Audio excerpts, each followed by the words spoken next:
This is Please Like What I Like. It's a movie discussion club thing podcast. The only podcast that gives you homework.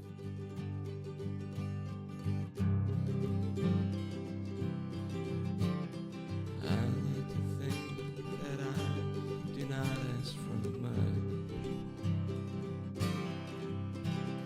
You don't have to sit with me, look at me, we don't have to touch. You don't have to go for a ride on the back of my bike. Please like what I like. This is Michael Gladding. I'm here with my brother Joe Gladding. We like to discuss movies. We hope that you do too. Joe, what did you pick this week? For us this week, I picked the movie Society by Brian Yuzna. It is Brian Yuzna's first movie as a director, though he worked as a producer on particularly the films of Stuart Gordon, such as Reanimator, From Beyond, and Dolls. And interestingly enough, he co-wrote with Stuart Gordon, Honey, I Shrunk the Kids. Yeah, I was surprised to learn that. Yeah. After this, he went on to direct mostly horror sequels such as Return of the Living Dead 3, Bride of Reanimator, Beyond Reanimator, and Silent Night, Deadly Night 4. It's I about... think I've seen most of those. I might have seen all. Yeah, Society is about a young adopted man in high school in Beverly Hills who finds out that things in his adoptive family are weird, as they are in the rest of Beverly Hills. So, off the bat, do you have anything about Society that you'd like to talk about before we get into it? Let's see. I was excited to see this because his connection to Reanimator franchise got my hopes up for it, because that's a series that I love a lot. Mm-hmm. And I enjoyed watching it. I liked the special effects a lot. I thought it had a good pace, and thought it was fun. This seems to me to be a very confident movie for a movie directed by a first-time director. The cinematography, it was Rick Victor's first movie. Oh, yeah? It was written by Woody Keith and Rick Fry. It was both of their first movies, and it was the first movie that Screamin' Mad George got like their own credit as special effects for. Oh, really? Instead of just being as part of a special effects team or company. Okay. So this is his first time like leading special effects. Just their name, boom, thrown up there. Yeah. I found out he had worked on Predator, right? Was that before this? Yeah, I've got Big Trouble Little China, Predator, and Nightmare on Elm Street, Dream Warriors, which is my favorite. Oh, that's also my favorite Elm Street movie. But I didn't know he did that one. I remember from reading up on this movie, finding out that he did those other two, which are also, like, I'm not huge on Predator. I think it's all right. But Big Trouble in Little China is definitely a favorite of mine. Yeah. The special effects are a big part of why. So yeah, they're listed on their Wikipedia, but not on the IMDb. Oh, okay. It doesn't seem like they got individually credited. Just maybe they were working on the team that worked on. Okay. Yeah, I did some reading up on Screamin' Mad George. You want to hear what I found about him, or? No, go for it. Hell yeah. Okay. Yeah, he born Joji Tani, ended up moving to New York to pursue art and music. He was in like a shock rock group, and still dabbles in music now and then. But his main thing is art. He at some point fell in love with the work of Salvador Dali, and that seems to have decided his life path. He's very much modeled his work on the work of Dali, and that can be seen in this movie, where like the shunting scene at the end is a lot like a few Dali paintings of bodies sort of disappearing into each other. But yeah, he's done a lot of different things. He made the costumes for Slipknot. He did the music video for Closer by Nine Inch Nails, and he worked on a PlayStation game Shoot, I should have wrote down the title of that PlayStation game. But it's a Japan-only game where you control pinball paddles, and it works kind of like pinball, but you're not looking down at the board. You're looking from behind the paddles. So it's like first-person pinball through like a nightmare escape. Wow. And the butthead prosthetic type thing. The butthead guy from Yeah. Society appears in that game. Nice. Yeah, like one of the monsters. But yeah, a very unique game. If it doesn't seem like it goes for a lot of money. So if you're into Screaming Mad George's style, it's something that is possible to hunt down. I wish I had written down the name of it. I think it's called something Scape. Nightmare Escape, I think. I think it's Nightmare Escape, something like that. I watched an interview with him. He seems like a cool guy. I'd like to hang out with him. And he's been living in New York since like the 70s, so his English is really good. And he has a lot of cool paintings if you're into surrealist stuff. The head guy that appears in Society, the like prosthetic where he's like that's so great. a flicking hand that's came from one of his paintings that did before the movie, so it's kind of like a reference to his past work. He now like makes his own short films that I'd like to look into. Oh yeah, I'd like to dig into that. That would be cool. I saw clips from one called The Boy in the Box that looked good. Yeah, still active. Cool stuff. Screaming Mad George. Oh yeah, George is just a like Latinized version of his name Joji, but like the Screamin' he took from Screamin' Jay Hawkins, and the Mad is just because he wanted to get across that his work was super crazy, and he thought Mad sounded like an even crazier word than crazy. Yeah, I can see that. All right, that's all the stuff I have on Screamin' Mad George. So aside from how the movie looks and the the obvious like exploitation genre kind of draw to this movie, I feel like it has more to offer than just that. Like I feel like it is a very dreamy, like nightmare kind of movie. Yeah. And like almost every single thing that happens kind of adds to the feeling of kind of dreadful paranoia and nightmare logic of the movie. It like really like it might be a little hokily acted. The biggest name in it is Billy Warlock. But like I feel like the movie still does a really good job of just every kind of thing that happens kind of adds to the paranoia and the kind of nightmarish quality to the movie. I've got like a few different beats, but I want to like the lighting is stylish, but it's not overdone like some Italian horror movies are. Like it's very selective, and it's not just like, oh, there's always a red gel or a blue gel on the light. It's like yeah, it's kind of really realistic. kind of like selective, yeah. And sometimes the script would give you more questions than ever gives you answers, and even up until the end. I thought it was cool that it kind of holds on for a while to the idea that all the weird stuff could just be his paranoia. Yeah. Yeah. It does a really good job of walking that line, and everybody's reaction to Billy of this like feigned friendliness and concern, but nobody helps him. Yeah.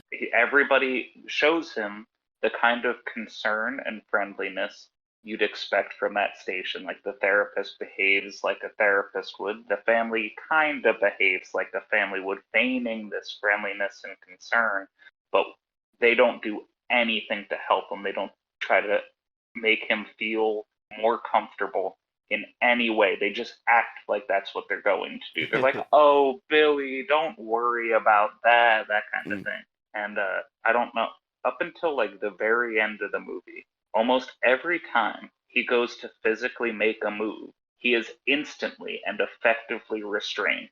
Every single time, like running in a dream, like, or punching in a dream. Like almost every time he goes to do something, the crowd comes out of nowhere from behind him and immediately stops his movement. He is always restrained by random people. Like it comes out of nowhere and he is immediately stopped. Wow. Did you notice that? Like no, That now that you mention it, yeah, that's cool. Yeah, like when he confronts his family, all of a sudden, like the camera is kind of on his family, and then it'll go back to him, and all of a sudden there's people behind him, and then he goes to make a move, and he's immediately Yeah. stopped, and it happens kind of consistently. It's like Wow. it's such a small detail in what seems like I such a guess silly movie, it's like but it implying really like adds and it builds. a sort of a hive mind, I guess.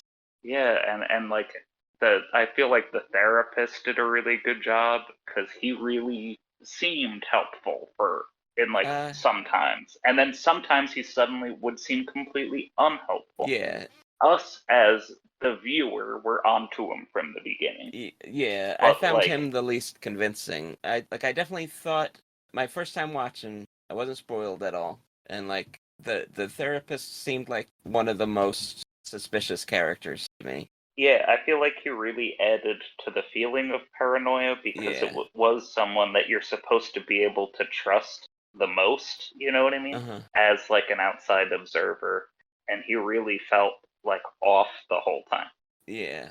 He felt like he was It was trying interesting. trying to put Billy on the wrong track rather than actually helping him feel less paranoid about anything.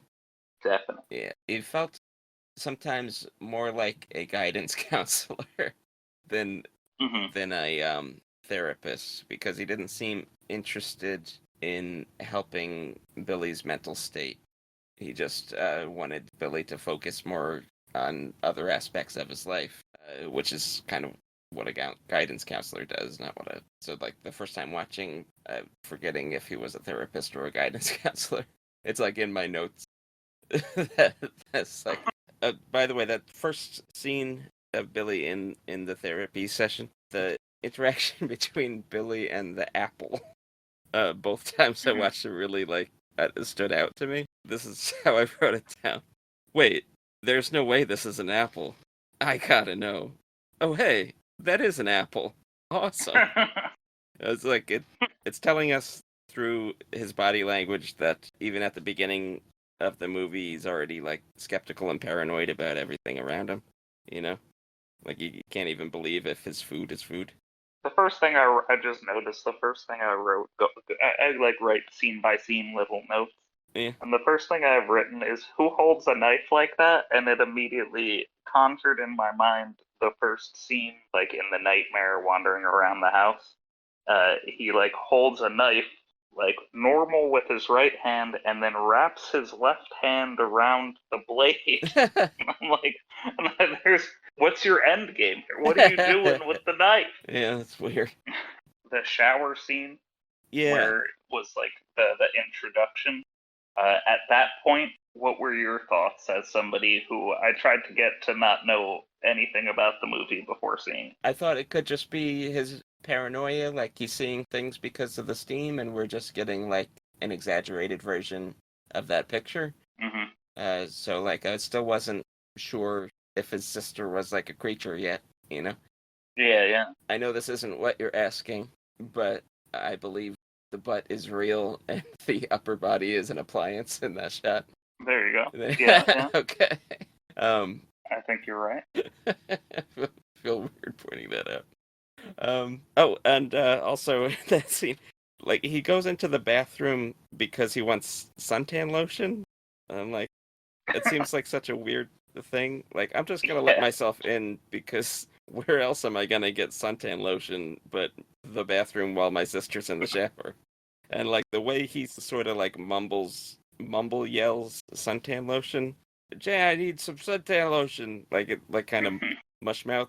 Reminded me of Yeah. Friday the 13th Part 4. Chad, where's the corkscrew?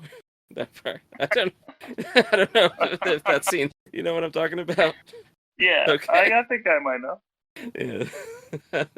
I mean that doesn't say anything at large about the movie, but like it's just a delivery in both Yeah. movies that kind of makes me laugh, even though it's not a joke. There was a scene, I think it's like the first scene where he like really goes up to his parents and is like finally trying to say that he thinks something is weird. And it's like Oh, when he finds the him talking the to his family ex-boyfriend in the and closet, that scene. Like when he's No, no. it's a little after that. It's Okay. before the party where he meets Clarissa and Is it before the beach or after the beach? after the beach. Okay. But anyway, he's talking to his family, and there's just a bowl in the middle of like this shop that has just filled to the brim with carrots and celery. Okay. It's just like like a decorative bowl Uh-huh. someone would have in their house, usually filled with that like what are those like glass gems, those kind of things. Oh, But no, okay. it's just filled with carrots and celery. I just wrote bowl of carrots and celery question mark. Yeah, it's people food. People eat this, right? Yeah. Put out some treats for everybody. Oh, another thing about Screaming Mad George, by the way. Yeah, I saw a interview with the people in his team for this movie, and they said that Screaming Mad George couldn't handle the parts with slugs. This guy that like makes all these gore, like body horror paintings, gets skeeved out by slugs. Because like there's that scene where at the end where the guy gets turned inside out, and there's like the slugs that they were eating at the party are in his Hmm. bowels and Oh stuff. yeah, yeah. Yeah, like the rest of his team had to handle that. That's pretty funny. That that was wild. I like there's three things that happened in a row that I liked. So there's the scene where Billy and Clarissa have sex and all of a sudden the hand kind of comes out of nowhere. Mm. Like her own hand comes out of nowhere, and that's when he like kind of notices and stops it, and then he gets out of bed and she's twisted in such a weird way. Mm. Then the next scene, Clarissa's mom comes in and spits up a hairball, Yeah. and then the next thing is Billy finds the blow up Clarissa doll with the little Bill doll in her mouth.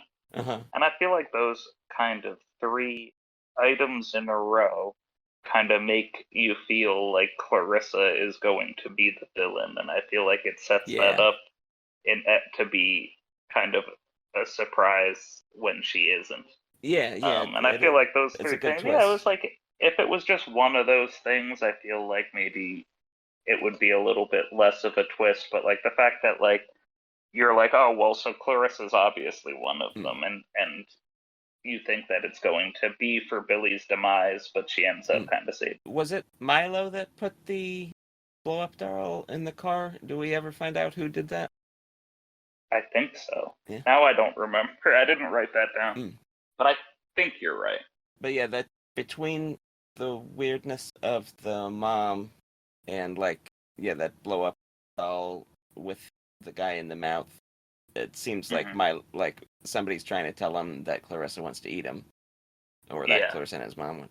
And the way that Clarissa treats and talks about her mom, I also think is supposed to like reveal that she's kind of sinister, Hmm. and also kind of dispel that her mom would have been the bigger threat. You know, Hmm. kind of helps downplay the dangerousness of the mom, so that it's not as weird when Billy is able to use Clarissa's mom as an ally at the end. Yeah. So Clarissa at the end, when she goes away with the human characters, with Hmm. Milo and Billy, right? Yeah. Like, is she? Are we supposed to be like worried that she's still a threat or not? Or do you think that's just supposed I to be don't a think straight so. happy ending? Because I couldn't help I think it's like supposed to be. wondering. I couldn't help wondering if we don't know that much about how these creatures work. You know, that Hmm. like she might need to. The shunting thing might not be something that she can just turn off. You know, Hmm. I don't know. It's and we don't get like complete answer on whether these people can just live like regular people do. It seems like they don't want to, but we don't get clarification on whether they can. So for her I to can see just that. run off. Although and then there's like the implication that these people have been living alongside humans for like all recorded history would imply that they're also spread all over the world. So like just her getting away from this specific town doesn't mean she can't just hook back up with them in another town. Mm-hmm.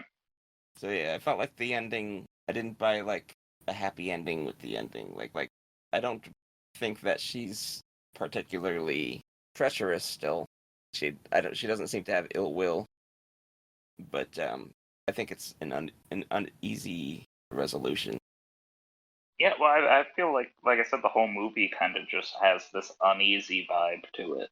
That I Yeah. feel like even with all the campiness, I feel like the uneasiness shines through to make it a still effective horror movie. Was the blonde girlfriend, was she a human or society person? Do we ever get a clear answer on that?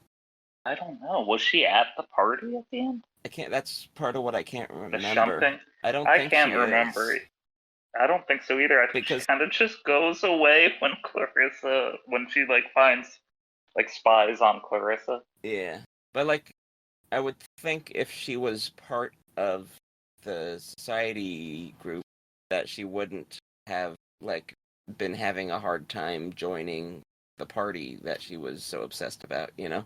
Like she'd already be part of the Yeah, and guest she also list. probably, you know what? She also probably wouldn't have been upset at Billy cheating on her because she would know that Billy's going to be eaten any minute now. Yeah. Because, like, Ted Ferguson knew. Ted Ferguson was part of it. If Ted Ferguson knew, I think the blonde would have known if she was a part of it. Yeah, I guess so. But like I mean, they could have explained that if they wanted. They could have had like it's a special seat of honor for the person who plays the girlfriend of the victim or Well, something, yeah. you know? Kind of the same way that the parents have like it's an honor for them to raise this hmm sacrifice. Do you recognize the song that plays at the beginning and the end? I, it's the credits song, like the Yeah, the open. society. Well, no, the we all go on together or something like that. That plays during the No, shunting and during the opening credits. I thought I did, but I don't really like know what it's from. Uh, it's the I thought I school just heard it song, before. the school song from Eton in England, I think. Oh, It's definitely a college song. it I would be think funny if it was eaten because yeah. that is the plan for Billy.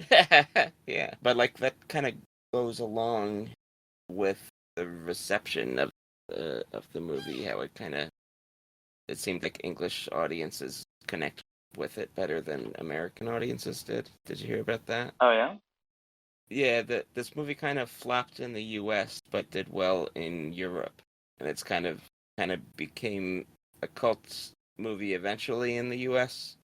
But hmm like it did not do well in the theaters at all. And like Brian Yuzna thinks it's because like the American dream, people want to think that you can just work hard and move up in society, so they didn't really connect with the themes as much. uh Whereas in most of Europe, there's like an established upper class as a remnant of Yeah, like it's feudal times. definitely the kind of thing that I feel like it suffered because it was coming off the heels of the Reagan era. I think Mm, it's got like a much more modern kind of vibe to it. Like Eat the Rich is like a super popular like movie trope right now. true. So I think if it were to have hit theaters now, I think people would vibe with it a little more. This is also like a classic vampire type story where the landed gentry feeding off the common man. You know, like if Billy is supposed to be the common man in this story. Yeah. Do you think that him being in the same family as his most of like not most of but some of his main tormentors does that weaken the metaphor? Because like if it's about a caste system sort of thing, like if it's about class Class system, okay, yeah, class like class system and stratification. stuff like that. Yeah. If that's like what they're trying to make a statement about, then and that like in most societies that's something kind of born into, you know? Yeah, so you think he would just be like adopted into Yeah, that like it's class? like they have an explanation for it in the movie, but like in real life if you were adopted by the rich, you'd be rich. You know what I mean? Yeah. Like it definitely helps the whole like paranoid, can't trust anyone part like aspect of the Hmm. movie, and I wouldn't change it because of that. But I do think it kind of weakens the class metaphor. I do get what you're saying in the real world. There is a quote in the movie. I think it's the police officer that says it. Some people make the rules and some people follow the rules. It's a question of what you're born to. And he was born in the lower class and was Okay, adopted into. yeah, there's definitely, And but like, but yeah, I yeah, get what you're saying. but also like there are other stories. I can't think of a specific one off the top of my head, but there's definitely like a trope where like a wealthy family adopts someone, or like there's a bastard child that's never fully accepted into the wider workings Hmm. of the family as a business. It's definitely something that probably happened. I feel like he was adopted in much the same way as like a farmer adopts a Yeah. cow to eat one day. Okay. I don't know if this was intentionally written as a joke into the movie or if it's something that I just find really funny. But Beverly Hills High School star basketball player is 5'7" Billy Warlock, and I feel like that's probably like true of Beverly Hills. I guarantee they don't have a great Yeah. like basketball. That's Just a a good bunch of point. rich kids. I hadn't thought of that. I really, when he wakes up at the hospital Hmm. and he hears all those people around him and tears down the curtain, I that scene got me. I don't know what it was about it, but like I really bought into the frights scene. Like he it is, I don't know if it's Billy Warlock's acting or if it's the Hmm. sound design of the voices coming through the curtains, but Yeah. I got caught up in it. I thought that That scene was that really well filmed. Like when he tears down the curtains and there's no one there, I was like, oh wow, that's like a it's really definitely good scene. unsettling. Like and it like continues the whole like is this all in his head thing, you know? Like even and that's Yeah. like getting into the climax of the movie, so like it really keeps that feeling going. Yeah, like after he gets kind of like doesn't he get pronounced dead and then brought to the hospital, or is it just Milo that thinks he's dead? No, he's pronounced dead. Everybody Yeah, thinks he's dead. like from that point on, it feels like we've left a world that behaves like logical real life for the rest of the movie. I think the whole rest of the movie just feels Hmm. like nonstop weirdness from then on, and like his character feels a lot more erratic, I guess, or like he acts towards Milo like he has a plan after that, but it's clear he's just flying by the seat of his pants, you know, and like Hmm. he feels a lot less. It seems like his plan was just to go Yeah, home. I guess, but like doesn't he kind of intimate to Milo like after he gets out of the hospital like that he knows what to do next, and he really doesn't. Yeah, it seems like he knows how Yeah, to handle the he has no idea situation, but he just exactly. kind of jumps into a trap. Well, I think he's thinking that I think he fell for their trap, Yeah. Okay. is all. Yeah. Good movie. I like the structure, like the pace. Hmm. Respect how they kept me guessing. Love the special effects. Why do you think the mom? Why do you think Clarissa's mom is so obsessed with specifically hair? I have no idea. I don't Yeah. know. They never mention it. It didn't seem In the pertinent. shunting scene at the end, the the mayor or what's the guy with the cigar? Judge. Um, Judge. specifically eats the guy's what's the first victim's name? The guy that gets found in the closet at the beginning. Oh, what was that guy's name? Anyway, I he can't he remember. he eats that guy's he likes the guy's beauty mark, so he eats his face and he gets the beauty Yeah. mark, and that kind of sets up that like they absorb parts from their victims and that becomes like a new part of their body or something. It seems to be what it's implying. Blanchard. David Blanchard. Okay, but like if that was the idea, if like Clarissa's mom would, what they, like if she was started the movie with looking like she was losing her hair or something, and then later in the movie had a full head of hair, then it would make sense that she is so obsessed with eating hair. Maybe that's supposed to be why she's like not all there mentally. Is that like all she's going after is hair, so she has no muscles or faculties. She's just walking. I don't know. I don't want to be mean. Toupee. I don't really get the Clarissa's mother character at all. Yeah. I'm gonna be 100% honest with you. I don't have any. I don't know if there's Does anything the deeper mom there. escape with Clarissa and the guys at the end, or does she stay behind at the party? I think she stays behind. I don't think you see her at the end. Clarissa's mom is a weird part of the movie for me. I find Very weird part. like her. I have so many questions. I don't know. Anyway, I feel like this movie is like a good movie wearing the clothes of a so bad it's good movie. Like it's got a lot of the what I look for in a so bad it's okay. good movie, but I've seen it like 3 times now, and I think it's a genuinely good movie. You ever seen Rosemary's Baby?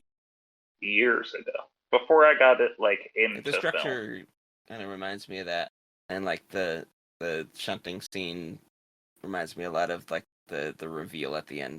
Mhm. Yeah, I like Rosemary's Baby. Yeah.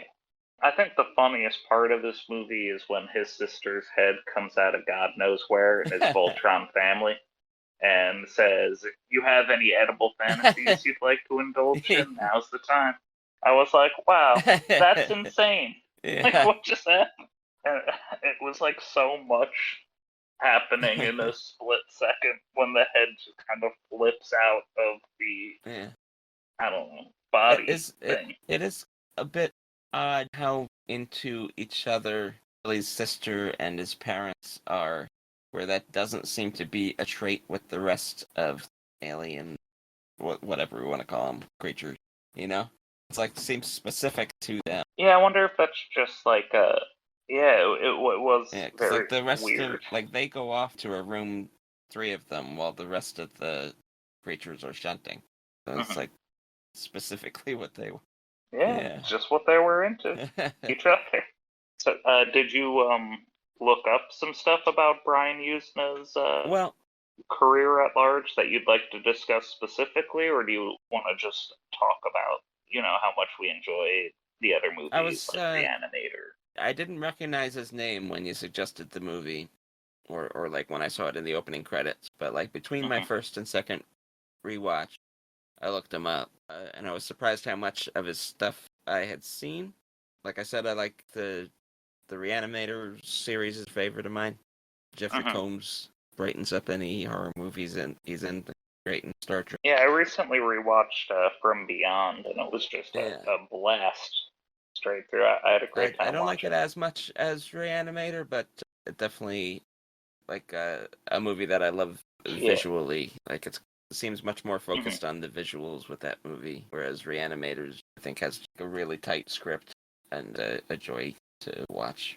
And like I was surprised how low the budget was with Reanimator, although it makes sense when you think about it. Like all the not a lot of sets in not that a lot of movie. what sets. Yeah, they set. It takes place mostly in a few places. Good unity of place. It's one of the classical unities. But the like liquid, the glowing liquid is just the liquid from glow sticks in Reanimator, and the soundtrack is just from Psycho. But yeah, it's a movie I like a lot. But yeah, I've seen so few of the sequels. Didn't know that Brian Yuzna worked on them. I had assumed, since that sequels to Reanimator were so different from the first one, that like somehow the rights had just like gone to the studio or something, or or like some company, and the writers and directors had gone separate ways. Somebody else had taken over. Like I still like the sequels to Reanimator, but not as much as Reanimator. But they like it's definitely a different tone to them. Yeah. You know, they're definitely a lot more goofy. there's like a big difference in when they were released, right? I think so. Like I think Bride of Reanimator's like 90s. Oh yeah, I heard about some. I heard about Oh, some it's 90. Reanimator sequels that Brian Yuzna was in talks to make but never made. There was going to be one about the Bush White House where like he was supposed to bring Dick Cheney back to life, and then like it took too long Okay. to get made that like they ended up rewriting it about just a generic White House, and then it already felt like a dated concept by then, so they abandoned it. Hmm. There's another one. Oh, he was also considered making a Reanimator take on the island of Dr. Moreau. I don't know if that got the kibosh once the '90s version of Island of Dr. Moreau with Brando? yeah, with Brando. You ever seen that one where he's got the bucket on his head? Yeah. Yeah. I wonder if the kibosh got put on the Reanimator version of that when that like official version came out and then bombed. I feel like that could have been Yeah, pretty good though. that probably could have been a lot better than the actual version. Hmm. But yeah, those. What about those? I like the Return of the Living Dead he did with the. Have you seen that one with the undead, the zombie girlfriend that keeps getting metal things added to her? I've only seen, I think, the first Yeah, I Return do of the like that Living. one a lot. The you need a medical supply one. But yeah, if you like the like goofy tone in that movie, then probably like the rest of the series. But like that Hmm. third one is super '90s and less jokey than the other two, and it's got a very like grunge sort of '90s downer feel to it. A neat time capsule. It's a very '90s movie. Yeah. I was surprised to hear about that Ian Stewart Gordon did Honey I Shrunk the Kids. Yeah, I haven't seen that movie since I was a child. Yeah. But yeah, it seems weird that there's any connection between society and Honey I Shrunk the Yeah. Kids. Did Yuzna have any connection with Robot Jocks, or was that just Stuart Gordon? I don't think he had any connection to it. Okay. It's been years since I've watched Robot Jocks, but that was a favorite so bad it's good movie of Yeah. mine for like a long time. I just like how the stop motion robot fights look. That is Yeah, stop motion, right? Or is it like just I think so. Yeah. okay? I saw an interview with Brian Yuzna for like the was it like the 30th, 20th, or 30th anniversary of Society, and he said that he was talks to do either a movie or a miniseries. So I don't know if he's been up to anything recently. You? I know Brian Yuzna and some of the producers of Reanimator and From Beyond have a movie with Heather Graham coming out this year Huh? called Suitable Fletch. Oh, okay. Have you heard about this? No. Yeah, it's it did well in some festivals or whatever, but yeah, Brian Yuzna is involved, and there's some other people involved who, Barbara Crampton is a Oh, producer on it. okay. But yeah, like I feel like that it could end up being a good body horror, gross out kind of movie along the same special effects route. I hope. Okay. You know, I haven't seen any trailers for it or anything. But yeah, it's called Suitable Flesh by Joe Lynch. Yeah, Being marketed as from the makers of Reanimator and From Beyond. yeah, I get the impression from the stuff of his that I've seen, and the stuff that he's been a producer on with Stuart Gordon, that he might have been one of those more hands-on producers that sort of gets more into the making of the movie than producers always do. Yeah, producer's a vague credit. Yeah, but it seems like he had a decent amount of input on those movies he did with Stuart Gordon, at least from the way he talks Yeah, like about we it. get an overall idea of Brian Yuzna's taste, which I Yeah. feel like is not always something you get from a director. I mean, producer, sorry. So like his style on his own isn't crazy different, I think, from stuff he did with Stuart Gordon. Though Stuart Gordon is the director. Yeah. But yeah, thanks for introducing me to Society, because I hadn't even heard of it. Yeah, I don't know what drew my attention to it in the first place. I think it was one of those movies, Em and I just watched, every now and then we'll have a movie marathon day where we just have a lazy day in bed watching Yeah, movies. and we both put on random horror And movies. Society was, it was just like a random choice, and I fell in love with it. I don't know what it was about it that endeared itself so hard, but I have seen a lot of horror movies. I love a lot of horror movies. This might not be my favorite horror movie, but I do have it. It gives me such joy to watch it. It's like my exact vibe in a movie. I like movies that do a particularly good job of building up an atmosphere, and I feel like this movie does it in spades, even though it might not be, it's not in danger of winning any Oscars, but I feel like it really holds a special place in my heart. I'll probably watch it another time before the year's out. I don't know. I love it. I'll watch it a lot. I'll never get sick of it. Yeah, I watch a lot of horror movies too, but like it's hard for me to think of one that I'd pick for this, especially because I think a lot of the ones that I hold near and dear are kind of obvious, and that I know you've seen. Okay, so, are we What there is your already? next pick? So, like I alluded to in the last episode, I've been on a Woody Allen kick, so I want to do a Woody Allen movie. Mm-hmm.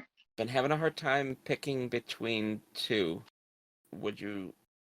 Let's see. I'm leaning more towards Manhattan, which is one of his most famous movies. The other one I'm trying to pick between is Husbands and Wives, which is sort of either late 80s or early 90s, but it's a lot more raw. Also, Husbands and Wives isn't one that you hear talked about like by fans as much as Manhattan. So like pretend you only have to watch one Woody Allen movie for the rest of your life. Would you rather it be one that like allows you to know what people are talking about because like it's a a well part of the American canon of film, or would you rather see like what I consider a hidden gem that doesn't get talked about as much? I know that you want my help in this, but I want to leave it to you. I want to know what you want me to see as Okay, like what let's. Woody Allen movie will get me to I like can't Woody promise Allen. anything. Woody Allen's a very polarizing guy. What is your please like what I like for Woody Allen? Because I was not into Annie Hall, and I thought Midnight in Paris was okay. I was already leaning towards Manhattan, so I'm going to say Manhattan because I would say if you're only going to see one Woody Allen movie, it should probably be that. And then, like, I'll just leave Husbands and Wives hanging as, like, if you liked this, I also recommend this kind of. Okay. So the next movie is Manhattan. I am sorry, I don't think it's streaming anywhere convenient. It is on Tubi with Really? commercials. Great. Okay, that might be just fine. Yeah, I've been on a Woody Allen kick lately because when I couldn't find Society a second time on Criterion, I watched it on Plex, and then like happened to search for Woody Allen on Plex and saw that a lot of movies I haven't seen of his were on there. So that's what kind of got me on a Woody Allen kick. But yeah, Tubi's fine. So let's watch Manhattan. It's one of his more dramatic ones. It does have some funny parts, I think, but it's not a straightforward comedy. So like if you're it's a drama with comedy. Yeah. It's in black and white. Excellent. So yeah, there's nothing wrong with your TV set. All right, I think we did it, buddy.